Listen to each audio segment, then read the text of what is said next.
DFA Online. News and events from different Philippine embassies and consulates around the world. DFA Online. Here on Radyo Pilipinas World Service.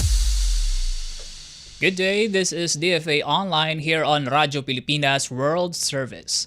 The Department of Foreign Affairs, or DFA, has urged overseas Filipino workers, or OFWs, to respect the laws of their host countries following the recent arrests of 16 Filipinos in Qatar for allegedly participating in an unauthorized political demonstration.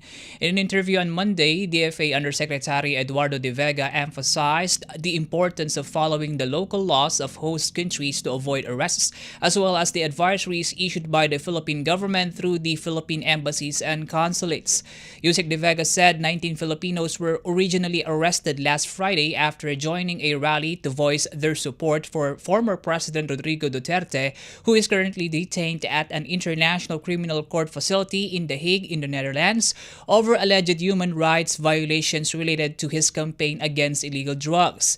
3 of those arrested, however, were released because they were minors. He said there are countries that allow political demonstrations like in Europe, however, other countries like the Middle East, Hong Kong, and Singapore prohibit them.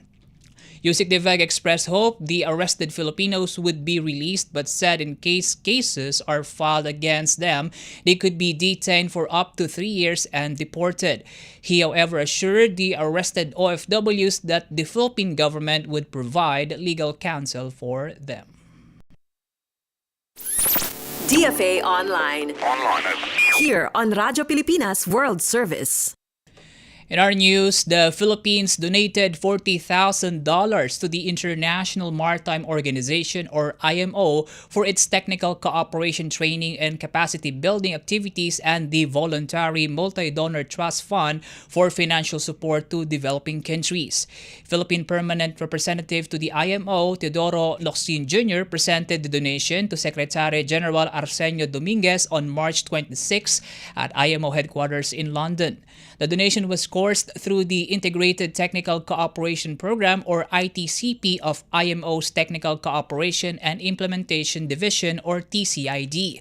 It will be used to fund training on the implementation of the IMO's strategy for the reduction of greenhouse gas, or GHG, emissions from shipping, such as development of seafarers training and skills programs, among others.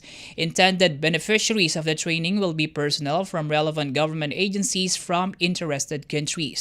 The donation can also be used to fund the travel of delegates from developing countries, particularly from small island developing states, or SIDS, and least developed countries, or LDCs, so they may participate in person in IMO GHG meetings. TCID oversees IMO's capacity building program and the implementation of technical cooperation projects, for which the IMO acts as the cooperating agency, ensuring that IMO supports the United Nations 2030 Agenda for Sustainable Development. The Philippines, a candidate for re-election to the IMO Council under Category C for the term 2026 to 2027 at elections to be held towards the end of the year, prioritizes IMO projects that promote sustainable practices at sea, such as the reduction of GHG emissions from ships.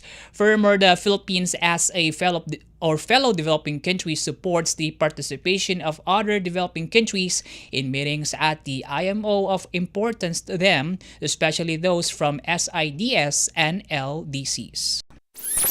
DFA Online. Here on Radyo Pilipinas World Service. And that wraps up today's edition of DFA Online. For Radyo Pilipinas World Service, I am Win Peñano. Good day. DFA Online.